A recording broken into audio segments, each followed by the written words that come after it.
You know what, man? What? When I first came to California, man, I know y'all not gonna believe this shit. I was a light-skinned brother. What the fuck y'all laughing at, man?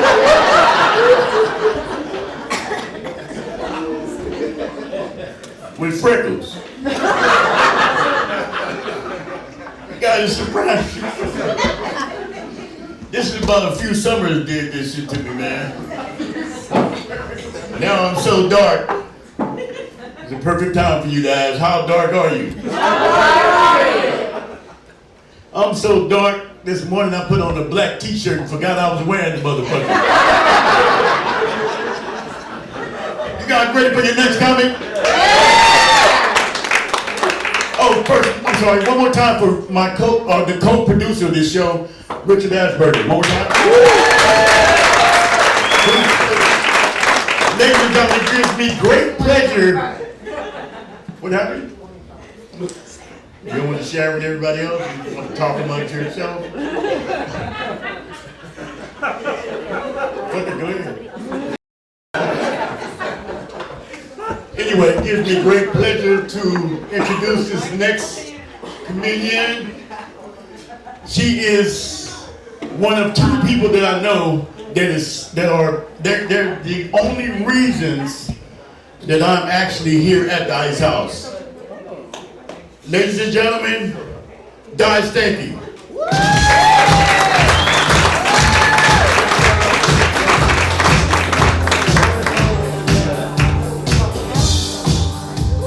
Old school, everybody.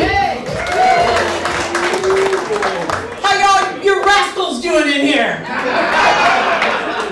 He left. I'm really upset about that. I guess it's old people's night tonight because I just recently celebrated my 61st birthday. Yeah. And as repeated many times tonight, it sucks. I just want to let you know, I do everything in my power to try to stay in shape. I promise you I do. And I have people who actually come up to me and think I'm a 20-year-old. A dead 20-year-old. And like everybody else, you know, I can barely bend over and even touch my toes anymore. Although when I take off my bra, my boobs just do it for me. I don't even have to move a muscle. Bam! So I did what Tanya did. I got my boobs done. Yeah, but mine are wood. Yeah, they look great, right? Yeah. Unfortunately, I have to deal with all these splinters now. My last mammogram came back positive for termites. Unfortunately, my insurance company doesn't cover exterminators. So it was a real bitch walking around for 3 days with a tent on, you know what I'm saying? Started doing everything late in life. Late. I mean, in my late 50s, I went back, earned my doctorate degree. The only cool thing about that was I got both the senior citizen discount and a student discount at Denny's. I even got married late. Next month, I'll be celebrating my 4th wedding anniversary. Yeah, don't clap for that. No. He's a musician. He just needed insurance and a place to live. We dated for 19 years before we got married. Yeah, even I realized at some point nobody found either one of us attractive. I mean, seriously, I look like Martha Stewart on steroids. He looks like the white version of Suge Knight.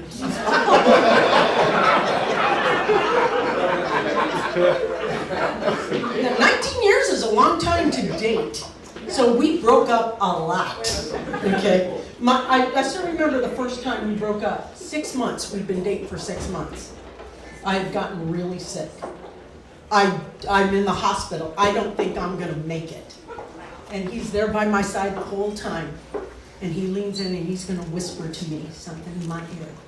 And I really think he's going to tell me he loves me. How romantic is that? I'm going to die. The last thing I'm going to hear is the first time he tells me he loves me. And he leans in and he says, baby, you really ought to do something about that hair on your upper lip.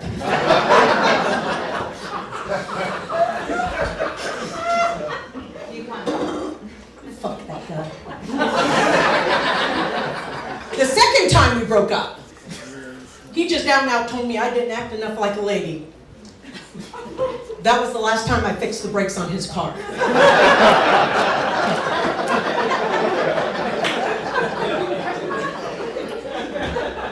The worst breakup was on my 50th birthday. We had been dating for 12 years. No, don't even clap for that! He gives me a ring for my birthday. I am so excited. Oh my God, finally, I'm 50 years old. We've been dating for 12 years. I'm going to get married. I'm so excited. And he grabs my hand and he says, baby. And just so you know, whenever he starts a sentence with baby, it's not going to be good. It's like, baby, just so there's no misunderstanding, I'm not asking you to marry me. This is just a token of appreciation for 12 years of service. Yeah, I hate that guy. I really, really do. I mean, he's a musician. He plays the bass. I saw those fingers going. I knew I had to have that.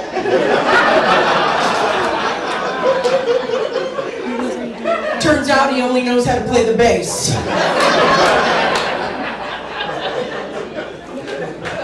I had a difficult time dating, I gotta be honest, before I met my husband, man. Woo! And one of the reasons why men just looked at me and assumed I was a lesbian, which is not true. Not that there's anything wrong with that. Because at the rate I was going, I wanted to keep all my options open, you know what I'm saying? I mean, I'm even at a bar with a girlfriend of mine, and a man walks up to me and asks me if I was the man in the relationship. I just went, if I was dating you, I'd be. My friends always felt bad. They always took me out dancing. I hated to go dancing because nobody would ask me to dance. Everybody just thought I was the bouncer. When I were out salsa dancing with my friend, she goes, Di, if you want to dance, you got to go up to a guy and in Spanish ask him if he wants to dance. So she teaches me, or at least I think she is. So I go up to some guy, kind of looked like Ricky Martin, except he was fat and unattractive, right? I don't know what I said to him. I just know he looked at me and went, oh no, gracias, muchacho.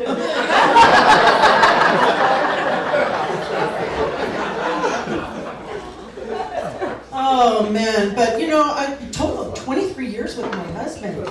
I can't stand the sight of his face. Oh my God. We don't have any children either. Oh my God.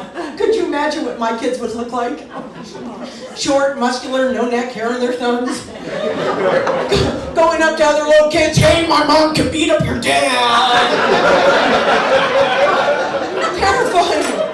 Terrifying. No. I mean, I just have flashbacks to how I was raised. I was raised by my dad. One of 12 children, 8 brothers. Yeah, we were like the Brady Bunch on acid. And my dad didn't know anything about raising girls. I mean, the first time I started my period, my dad told me to apply pressure with a sterile gauze. You try going to school like that for 7 days.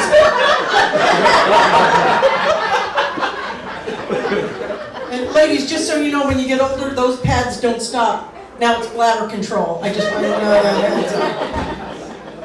And do you guys know that this giving birth thing hurts? I mean, I got to see the birth of my niece. Oh, hell no. Oh, no. I'd rather drag my boobs through 5 miles of broken glass just to hear the Pope fart through a walkie-talkie before I did that. And the entire time she's screaming to get it out, my brother-in-law is videotaping. Now, I can appreciate videotaping the conception.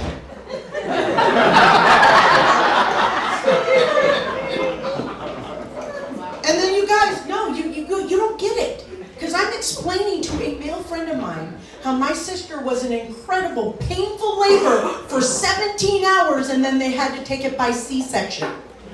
And he says, I didn't think it was supposed to be that painful because don't they have that breathing thing? I kicked him right in the balls. And as he was grabbing himself in pain, I went, okay, now breathe.